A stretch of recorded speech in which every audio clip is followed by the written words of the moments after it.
Bugünkü çalışmamız penyeden tayt dikimi. Şöyle bir kumaşım var. Şimdi kesimiyle başlıyoruz. İlk önce kumaşımızı 2 kat yapıyoruz. 2 kat yaptıktan sonra tekrar bir daha katlama yapıyoruz. 4 kat oluyor. Şöyle düzeltmelerini yapıyorum. Kumaşımı 1, 2,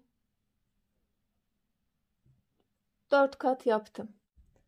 İlk önce basen ölçümüzü alacağız. 4'e bölüyoruz. Basen ölçüsünü 100 aldım. 4'e böldüm. 25. Şöyle işaretliyorum.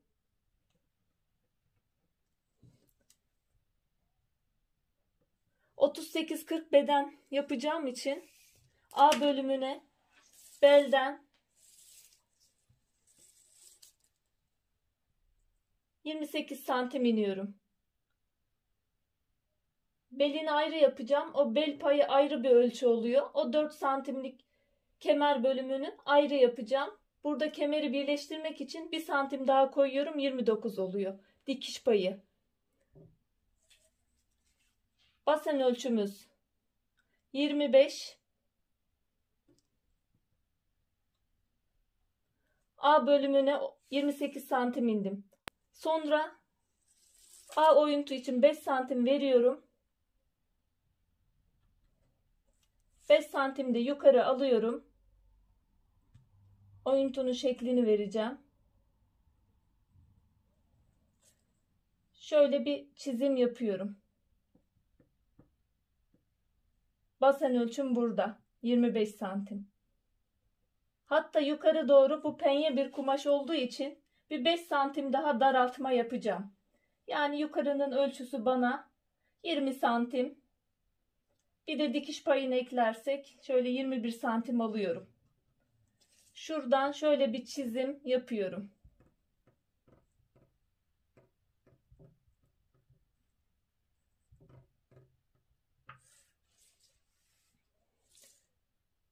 Hatlarımı belirledim.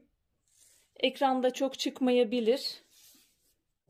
Paça bölümünü belirleyeceğim. Şöyle paça bölümünü 12 santim olarak belirliyorum. Buradan şöyle şuraya doğru bir meyilli inişim olacak. 12 santim aldıktan sonra şöyle yukarıya doğru A bölümüne doğru bir meyil veriyorum. Şöyle bir dikiş payı vererek kesmeye başlıyorum.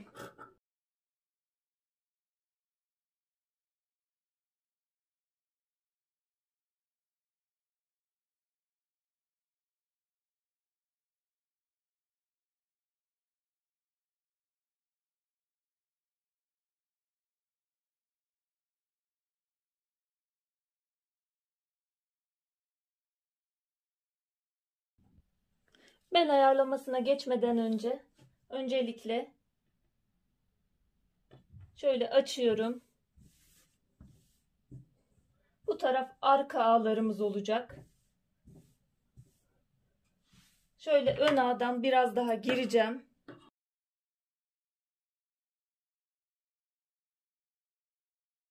Aynı şekil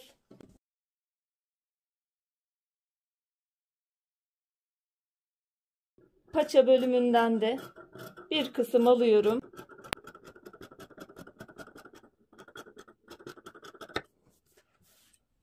Ayrıca şurası orta bölümünü belirliyorum.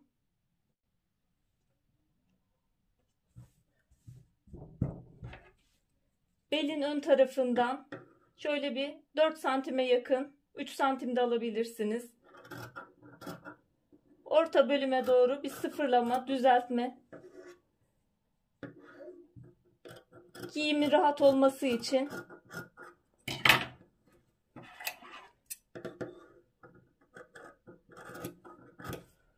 bir düzeltme yaptım. Şimdi bel bölümünün ayarlamasına geçebiliriz. Kumaşım biraz parçalarım kaldı. Şöyle ek verebiliriz. Ekli olabilir.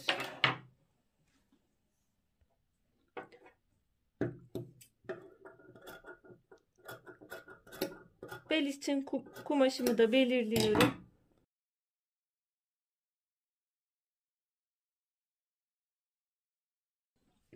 Şöyle ayarlamamı yaptım. Kumaşım çok uzun kalmadığı için ekli yapacağım her iki taraftan da.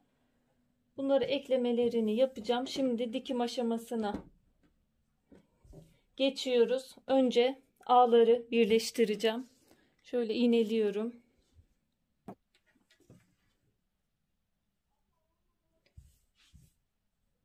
Şu iki kısmı dikiyorum. Dikişime başlamadan önce çift iğne dikişi yapacağım.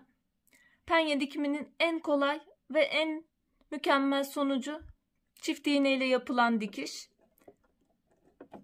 İki iğnenin birleşimi. Detaylı bir videom var çift iğne kullanımıyla ilgili.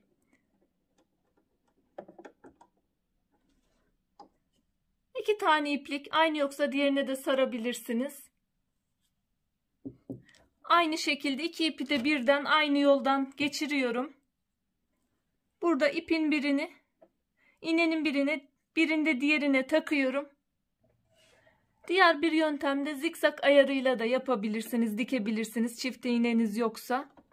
Masuradan gelen ipimizle birlikte 3 ipimizi de arkaya doğru veriyoruz.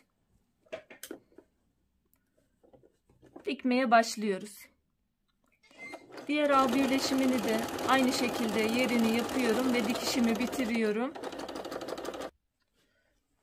Ağ birleşimini yaptıktan sonra ön kısım, belde ön kısım oyuntusunu yapmamızın nedeni buradan dikişi dikişe getirecek şekilde iğneleyeceğim. Dikişi dikişe getirdikten sonra her iki tarafı da iğneledim. Buraları şimdi dikeceğiz. Dikişi dikişe getirip dikmeye başlıyorum. Her iki tarafı da dikeceğim. Sonra bel kısmına geçeceğim. Dikişimi diktikten sonra bel kısmına geçiyorum. Bel kısmı için lastiğimi aldım. 2 kat yaptım. Şöyle dikiyorum. Bel kısmı için ayırdığım kumaşı iki taraftan da ek yaptım. Şöyle lastiğime de iki taraftan iz belirledim. Şöyle içine yerleştiriyorum. Şöyle lastiğimi dengeli bir şekilde yerleştirdim. Şöyle kemer bölümümü içine doğru yerleştirdim. Dikişi dikişe getirdim. Şöyle döndürdüğümüzde düz kısım düz kısımda olacak. Bütün devreyi iğneleyeceğim. Ben lastik bölümünü 5 santim kısa yaptım. Açılınca zaten eşit bir şekilde oluyor. İğnelememi yaptıktan sonra makinede dikişine geçiyorum. Dengeli bir şekilde dikiyorum. Sonuna kadar dikeceğim. Bel dikimimi de bitirdim. Şimdi paça bölümüne geçeceğim. Şöyle küçük bir kıvırma yapacağım. Dikişimi üstten dikiyorum. Çift iğne ile dikiş olduğu için zikzak bölümü altta kalacak. Şöyle başlıyorum. İki paçayı da böylece dikeceğim.